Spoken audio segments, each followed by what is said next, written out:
Tervist, olen siin Hispaania Openi viimasel rajal koos Discraft International Touring Team liikme Robert Maidlaga.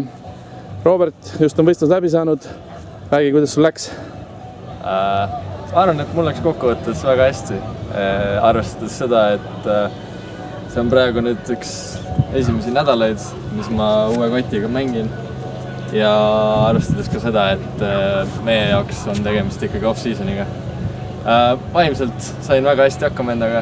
See on just selline rada, kus sellised hästi lihtsad eksimused, mis ei pruugi isegi eksimused olla, maksavad päris karmilt paar strooki kätte mingite rollide ja lihtsate OB-dega, nii et ma olen rahul, ma sain endaga väga hästi hakkama ja õppisin kettaid tundma ja mul oli väga lõbus. Milliseid ketted sa kõige rohkem siin kasutasid ja mis nii-öelda kõige paremateks tõristadeks, workhorsideks said nagu? No jällegi kott on veel uus, siis ma pole väga palju kettaid seekord ringidele kaasa ei võtnud. Üsna paljud kettad kattuvad lihtsalt, et saaks sooja teha. Väga palju viskasin, kõige rohkem kindlasti viskasin Crystal Zone'i. Sellega tegin väga palju lähenemisi ja esimese raja ava.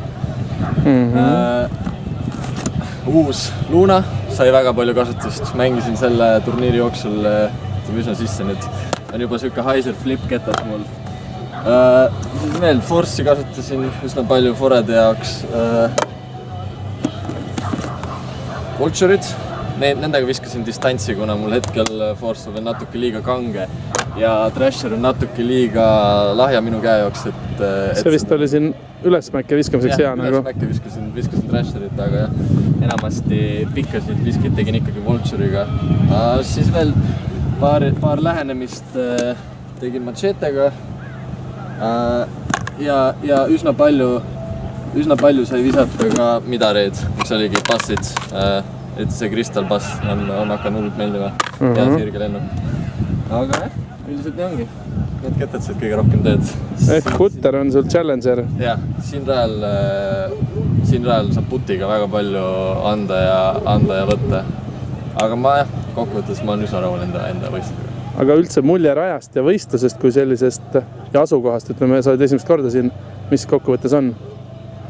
Asukoht on super lahe. Väga ilus koht ja üldse kogu see Oviedo linn kindlasti soovitan.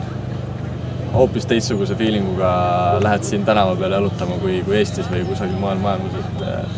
Väga sõbralik on kõik. Rada distantsi poolest ei ole raske, aga tehnilise poole pealt me ka pigem väljakutsuv. Aga mitte midagi keerulist. Siin rajal ongi see, et minu arust siin rajal mängib või võidab see, kes suudab kupli all kõik korras hoida, et hästi palju juhtub igasuguseid ebameeldivaid rolle ja OB-si, milles ilmselt ei ole nagu alati ise süüdi, et nendega tuleb lihtsalt arvestada ja hakkama saada. Aga muidu väga vinge rada. Eestis paralleele väga raske tuua. Selge, aga ma ütlen sulle suur aitäh intervjuu eest ja lähme vaatame autasustamist. Ja alustame vaatamist siis. Käisin kaasas Back 9-il Roberti viimase ringi puuliga ja küll need rada, nagu nägite pildilt, on selline kitsamat sorti tehniline OB mõlemal pool kergelt päästa alla ja võimalik visata midagi sisega, kas putteri või kehma, aga vastavalt sellele, kuidas kellegi kätt on. Ja Robert oli 3 vist eelmisel rajal, mis annab talle siis võimaluse esimesel visata. Ja see vise... Disc Golfi lähima ketas. Jääb. Jah, just.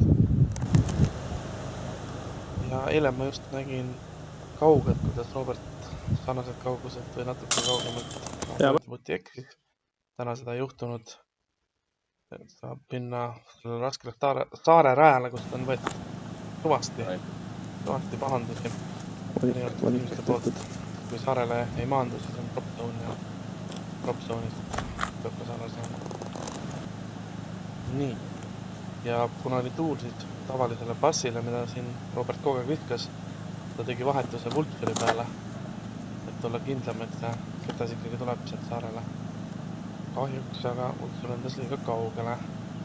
Kukub küll korvi alla, aga see tuleb edasi ja OB on väga lähedal ja seetõttu tuleb Zoniga lihtsalt lappida haava ja visata sinna 4 peale ja sealt ära putada, nii et äkki OB4 tuli sisse. 12 rada tundub 76 meetrit nagu kaardi järgi, et mis seal rasket on. Tegelikult on metsikult alla mäge, ülesmäge, olematu auk ja mina pidin seal ainult eestkäe variant oligi.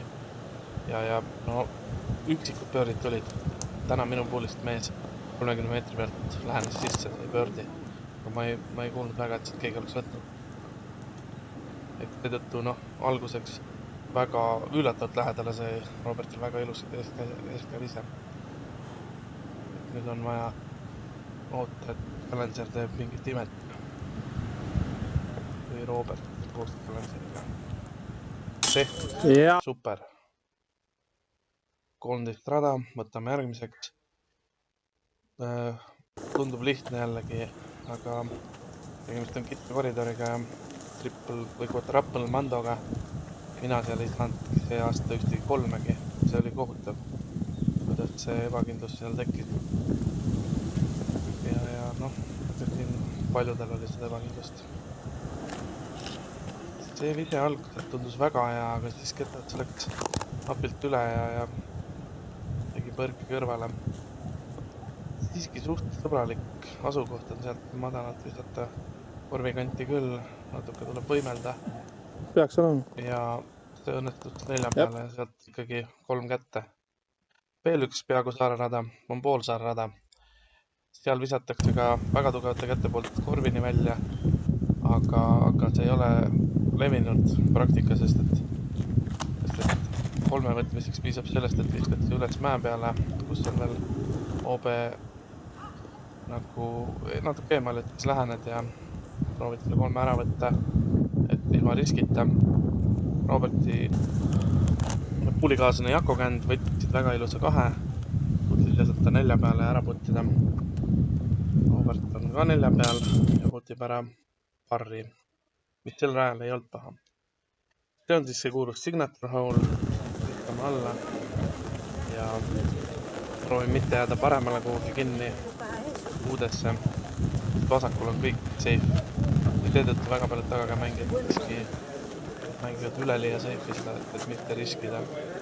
Pärast korvile ei väga palju kaunitust ei ole näha. Pigem kui jäätakse korvist 15-20 vasakule.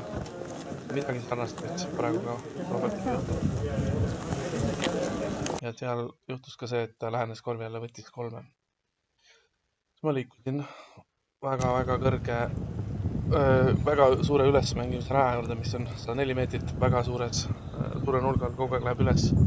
Par 4 ei ole seal mingi liialdus, et mul on vaja 2 näiteks täit viset, et alla saada korvi alla siis. Robertil selles mõttes on jätnud rohkem ja sai juba peaaegu, et üleda maa peale ja arvestades ta eest, kes on piisavalt tugev, siis tema jaoks isegi see ei ole nii oluline, et see O-võttil oleks olemas, et see koht oli talle täitsa okei. Paneb oma matjette teele ja see kaardub ilusti, isegi läks üle korvi natuke. Ja annab võimaluse pöörde putiks. Tuul endiselt on olemas ja siuke kerge puhanguline ka. Et see on siin tänase päeva tavataks, natuke on ka vihma sadanud.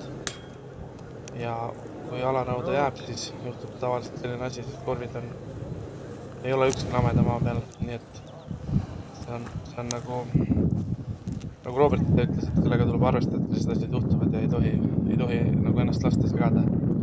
Ja nii on. See oli väga raske koht juba, esimene pult oli selgelt kergem. Ei ole. Nagu näete, tulemus põhimõtteliselt sama, kogu aeg lähed kaugem ainult. Nüüd juba nagu ei olegi seal midagi enam rannida, see on ikka päris pikk ülesmäkke putt. Ja see on selline asi, mis on nii-öelda hea õppematerjal, et selliseid asju lihtsalt aeg-ajalt juhtub. Teite teist, 200 jäänud. Teine väga suure rollimispotentsiaaliga rada, kuna ta on tugevalt kaldu ja tagakäsi peab lendama väga õige nurgal maha, et ta ei pööraks ümber ja hakkaks paremale alla rollima. Natuke kõrge on Vulturi kaar, aga kui see piisavalt kõrgele Keerab õigele poole õnneks. viskad, siis juhtubki see asi nagu siin, et ta rollib hoopis korvi poole. Et piisavalt kaugele suudad oma drive'i saada ja siin juhtuski see, et kukkus võib-olla 11 peale, aga rollis 4 meetrit edasi, nii et täiesti reaalse puti peale, aga noh, just hetkel oli päris ebameeldiv kogemus ja selle pealt väga hea otsus ja otsusekindlus ja ilus pöördi. Ja viimane, 72 meetrit, aga väga raske on seda rada mängida iiglit. Jällegi, kui visata ilus ottevise ja sealt korvile, siis üks soomlane, kui ma ei eksi, siis ka iigli sai. Aga see oli puhas õnn, sest et see oleks tegelikult nii kui see korvi ei taba olnud OB. Nii, vaatame, kuidas siit läheb.